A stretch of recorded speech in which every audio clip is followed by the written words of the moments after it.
Hey there, awesome folks. This is Mentor Shelley, wanting to make sure that you become a better version of yourself professionally. Guys, it has been a minute since we have talked and gone live. Of course, if you're looking for help in any areas career wise and HR wise, you can definitely go to mentorshelley.com. That is here, mentorshelley.com/consultations. Of course, guys, I want to talk to you today about, I ran across an article, I think it was published on Friday, about Chik-fil-A. Unfortunately, this particular organization, I love their food, but as an HR professional, I can't, unfortunately, stand by how this person was treated. Let's dig in, guys. Let's dig in. I want to talk to you guys about this today, okay? And of course, if you have any questions or if you want to share this particular commentary, because I am going to give my diehard HR perspective on this, you can go ahead and like, comment, and subscribe either to the YouTube channel or Facebook or wherever you're viewing this right now. All right, guys, let's dig into this, okay? I'm going to share my screen so we can talk about this issue. All right, let's see. Doop, doop, doop. Let's see here. All right. Okay. No, we don't want to do that. Give me a second, y'all. I'm still learning how to use all this stuff. So forgive me. I want to make sure that you guys get to really see this. All right. So, all right, guys, can you see it? Put a drop of one in the comments to let me know you're seeing where it says Chik-fil-A. This article was written by an author from Queerty on Friday. This is when this was published. Author from Queerty. This is, let me see here. Let's go further. Okay. The author was from Queerty. Unfortunately, let's dig into this. Chik-fil-A, pardon my French, messed around with the wrong trans woman and now is about to find out. They have great customer service. I unfortunately don't see why this particular employee did not get the type of treatment that they should have, which is fair. Now, after months of harassment and transphobic discrimination by coworkers, mishandling by supervisors, oh Lord, here go the leaders again, and wrongful termination, Erin Taylor of Decatur, Georgia, is taking the fast food giant to court. Let's see if she has a valid reason, folks. While she wasn't aware of the company's queerphobic history, when she started training for her location's director of operations role last year, the restaurant's culture soon made itself apparent. She says, I was excited, and unfortunately, that excitement changed quickly, starting with my first day.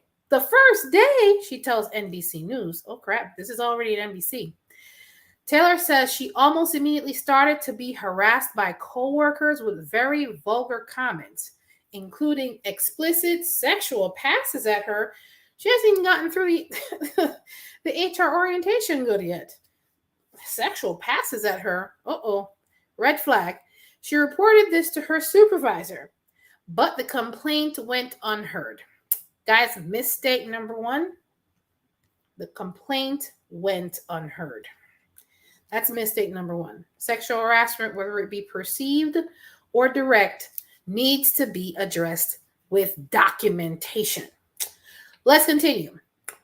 She went on to report the situation to the franchise owner. So she moved from one level of leadership to the next. Franchise owner Joe Engert, his response was shocking. Oh boy. According to Taylor's lawsuit against the fast food giant, the franchise owner responded by saying that it should be an honor that Taylor, being a transgender woman, that someone like her, let me make sure I read this properly.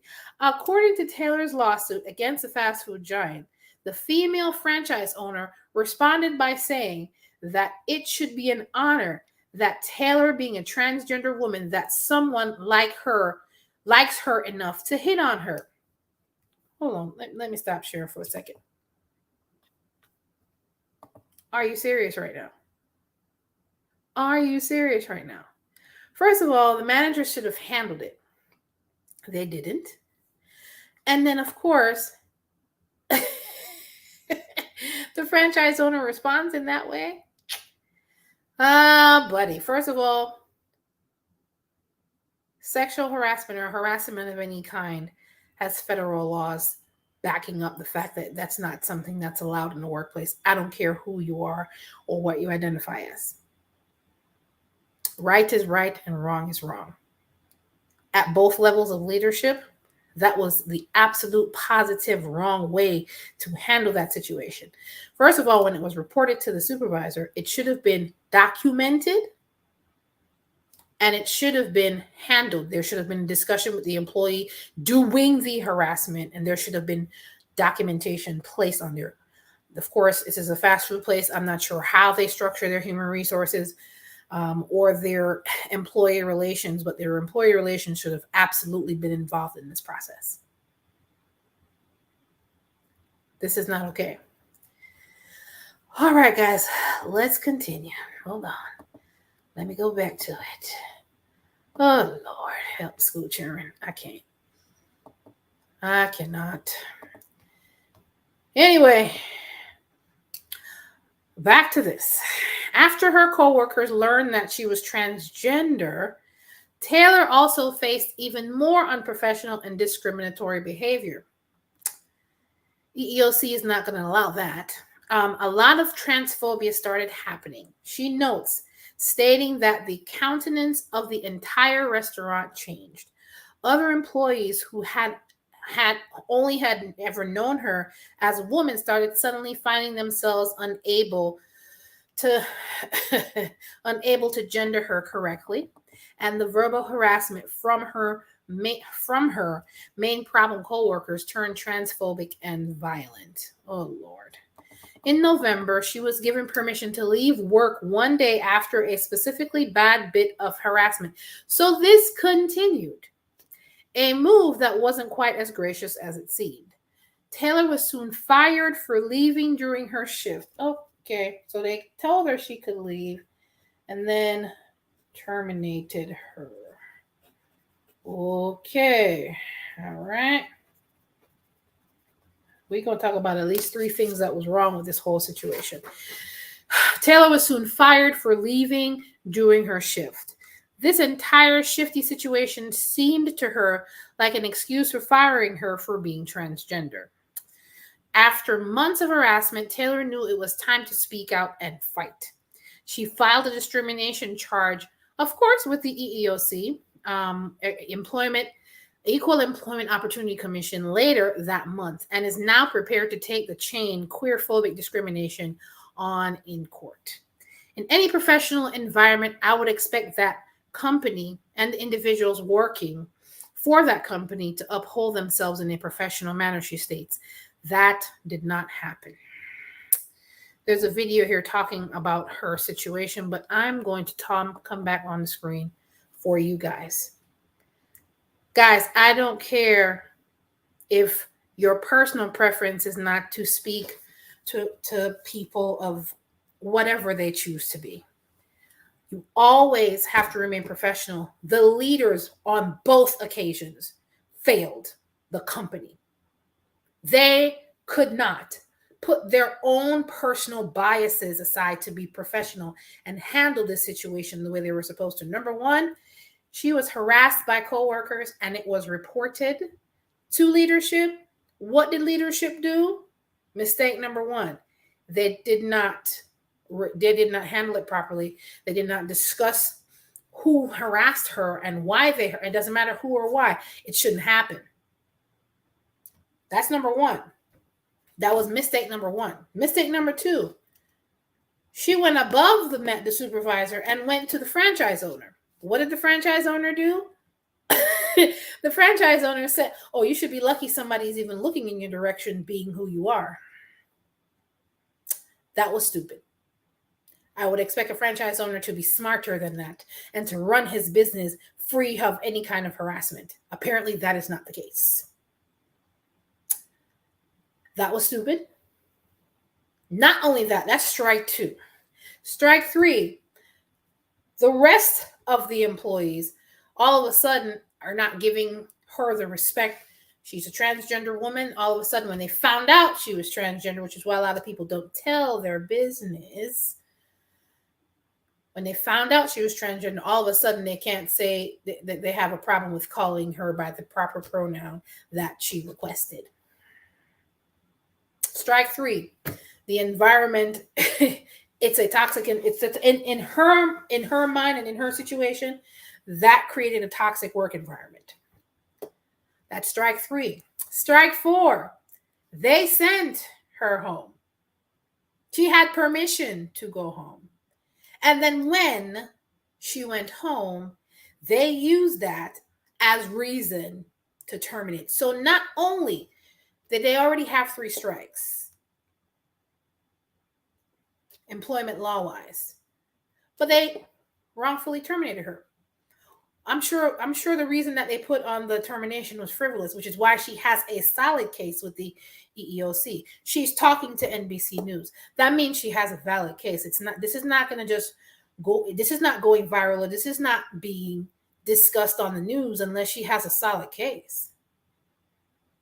As much as I love their food, Chik-fil-A, you messed up.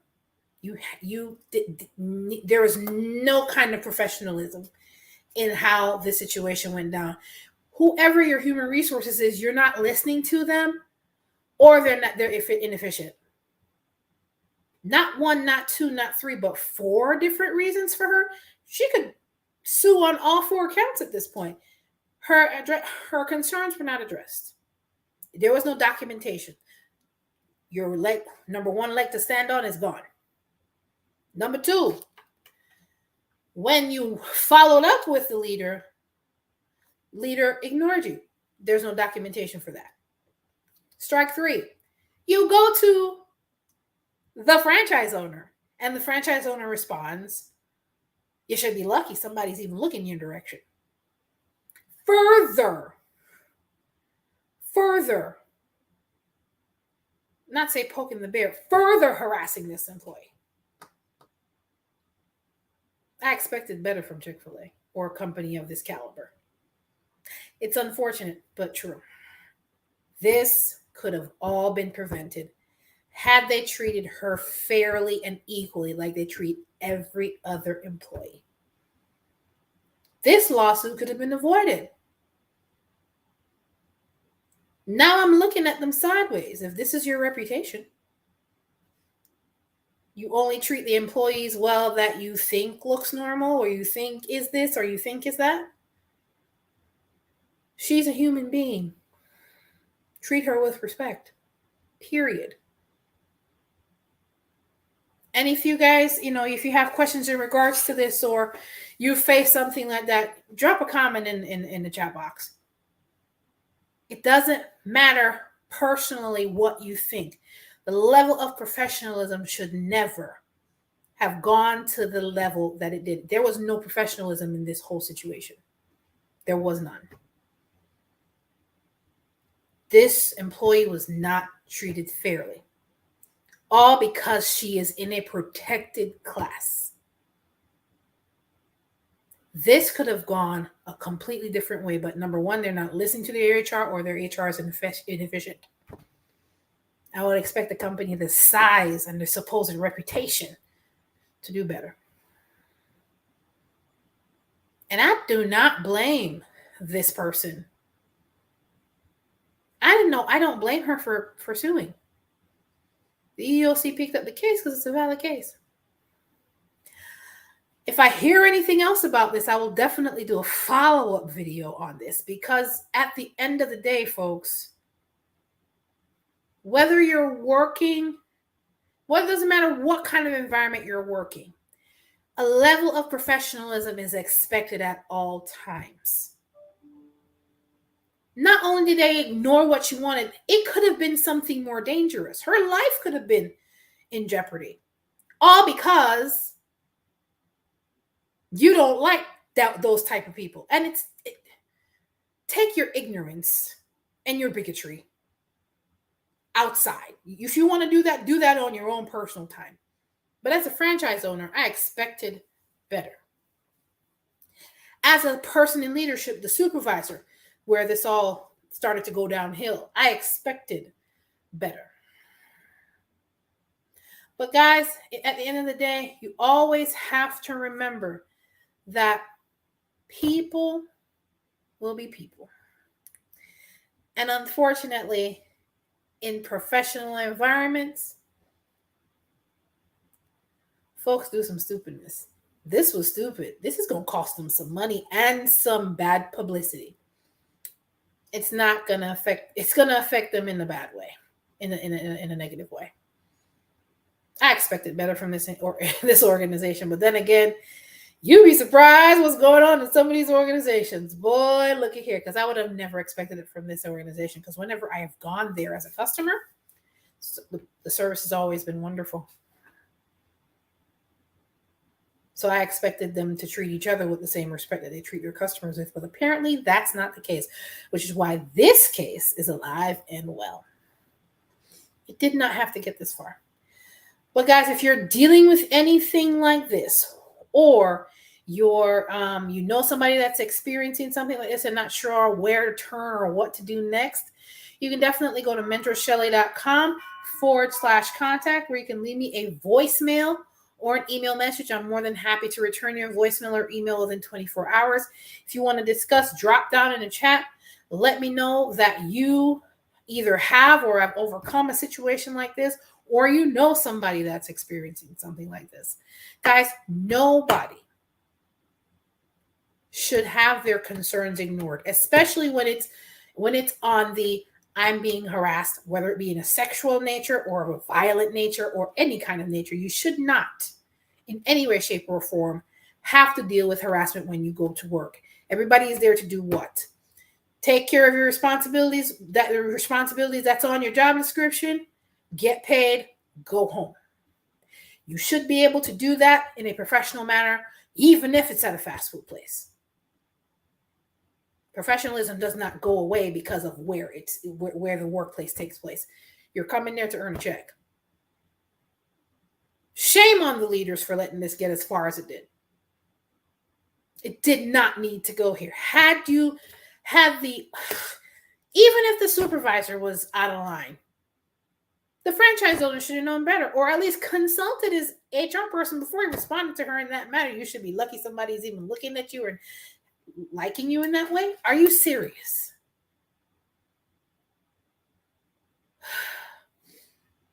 Unfortunately, this reflects badly because two people made the wrong decision, because two people allowed their own intrinsic bias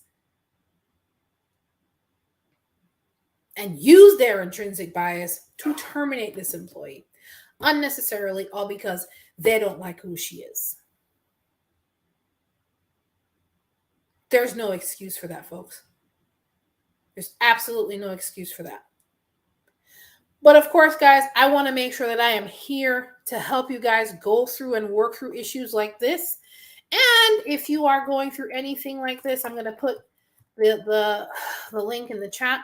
You want to speak with me in regards to it, go to mentorshelly.com/contact, where you can leave me a voicemail or an email message. I am more than happy to return the voicemails or email within 24 hours, guys. Of course, if you're looking to get a new job, if you're in any kind of situation like this and you're looking for another job yourself, then I can definitely work with you to get you ready for interviews, also to get your career tools such as your resume, your cover letter, and things of that nature ready. You can go to mentorshelly.com/consultations to work with me one-on-one. Guys, I never want to know that any of you, whether you're watching now or you're watching at another time, have to deal with this kind of nonsense at work. If you have to deal with this kind of nonsense at work, you are at the wrong place. Find another job. Nobody should have to deal with this kind of harassment. It is absolutely against the law, which is why there's an EEOC case. But all right, guys. If you have questions, of course, as I told you, the link is in the chat, mentorshelley.com/contact. You can also email me at mentorshelley3@gmail.com. Guys, I just wanted to drop this on you. If you guys are experiencing anything like this, it's time to leave. You're being harassed to the point where the environment gets toxic. Nobody. Everybody that works here is a human being. They should be treated fairly. Period. Point blank. All right, guys, take care. You have a good one. I'll see you guys later on at the end of the week. All right? Bye.